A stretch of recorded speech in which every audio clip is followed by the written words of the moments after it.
Shalom saudaraku yang dikasihi dan diberkati oleh Tuhan.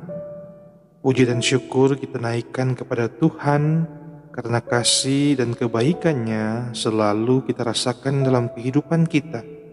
Dan kita terus berharap semoga kasih, damai dan sukacita Kristus selalu memenuhi kehidupan kita. Berjumpa lagi dengan channel Renungan Kristen bersama saya Wincy Mandagi. Di saat ini saya mengajak kita untuk merenungkan satu bagian Alkitab yang terdapat dalam kitab Matius 24 ayat 12 sampai 13. Dan karena makin bertambahnya kedurhakaan, maka kasih kebanyakan orang akan menjadi dingin, tetapi orang yang bertahan sampai pada kesudahannya akan selamat. Renungan kita saat ini saya beri judul Peliharalah Kasih. Saudaraku yang dikasihi Tuhan, akhir-akhir ini kita melihat nubuatan tentang akhir zaman mulai tergenapi. Kita melihat bencana alam terjadi di mana-mana.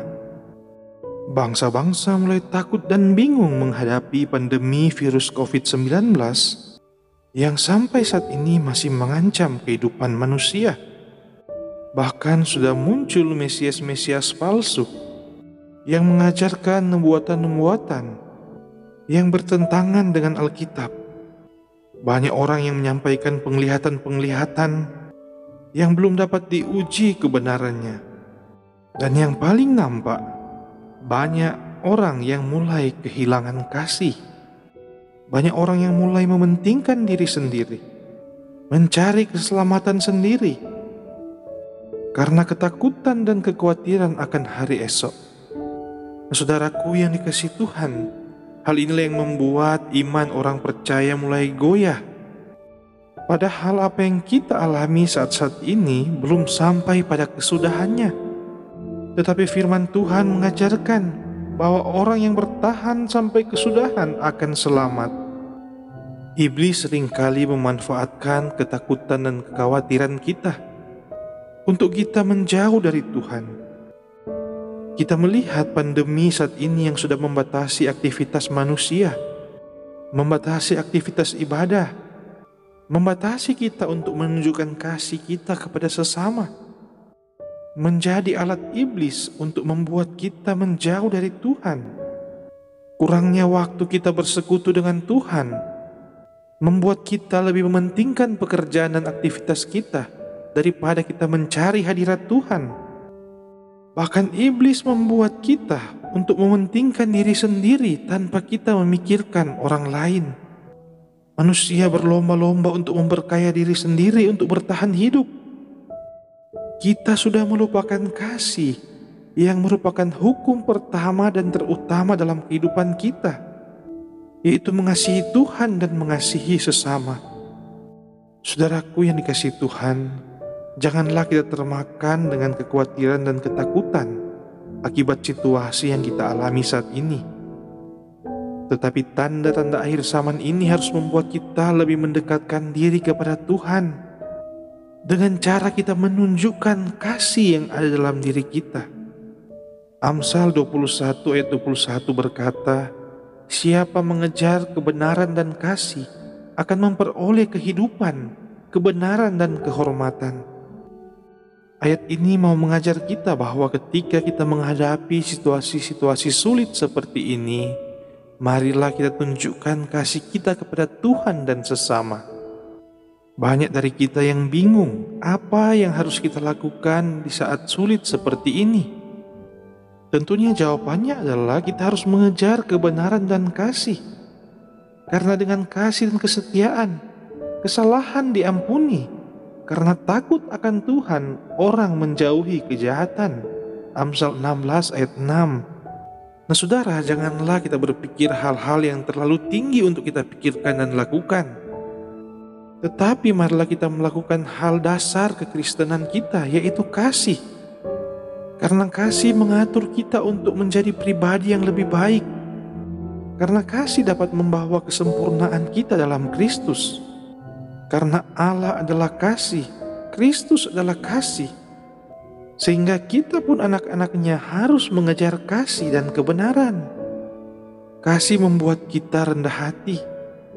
Kasih membuat kita panjang sabar, sehingga ketika kita mengalami masalah, ketika kita mengalami bencana, bahkan pun ketika nubuatan air zaman digenapi, kita akan tetap sabar dan berpengharapan kepada Tuhan.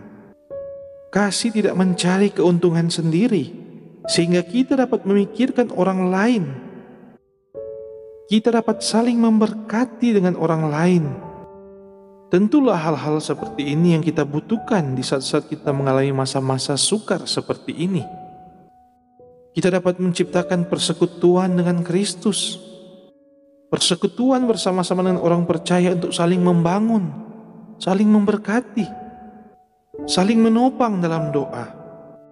Kita saling menginjili satu sama lain, agar kita semua orang yang percaya dapat bertahan sampai pada kesudahannya.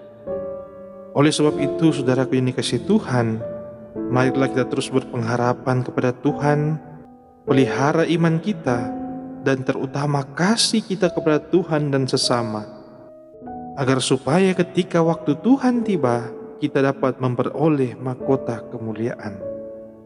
Marilah kita berdoa. Terima kasih Bapa di sorga, Bapa yang selalu setia di tengah-tengah ketidaksetiaan kami. Terima kasih firman-Mu saat ini yang mengajarkan kami untuk terus memelihara kasih, yang merupakan dasar pertama dan terutama dalam kehidupan kekristenan kami. Memang mungkin akhir-akhir ini kami diselimuti dengan ketakutan dan kekhawatiran akan bencana, musibah, bahkan pandemi virus COVID-19 yang masih ada di sekeliling kami. Hal-hal ini tentunya menciptakan ketakutan. Tetapi sebagai orang yang percaya, kami yakin Engkau Tuhan yang selalu menopang kami. Engkau Tuhan yang selalu memelihara kami, yang selalu memberikan jalan keluar dalam setiap pergumulan dan permasalahan hidup kami. Sehingga walaupun di tengah masa sukar kami tidak takut, kami tetap mekar karena kami mempunyai Allah yang dahsyat dan Allah yang luar biasa. Tuhan kiranya selalu memberikan kami hikmat, agar kami dapat mampu melangkah di tengah masa-masa yang sukar ini. Kami dapat menunjukkan kasih kami kepadamu dan kepada sesama kami. Karena dengan kasih kami dapat dipisahkan dengan kedagingan kami. Kami yakin firman-Mu selalu iya dan amin, dan Engkau akan selalu menggenapi janji-janji-Mu bagi kami yang taat dan setia kepadamu. Oleh sebab itu Bapa, bagi kami yang mendengarkan renungan ini, kami selalu bermohon kekuatan daripada-Mu. Kiranya Engkau selalu memberikan kami kesehatan, kekuatan, jalan keluar dalam setiap permasalahan hidup kami, agar hari-hari kami selalu dipenuhi dengan kedamaian, dengan sukacita, dengan kasih Kristus selalu memancar dalam kehidupan kami.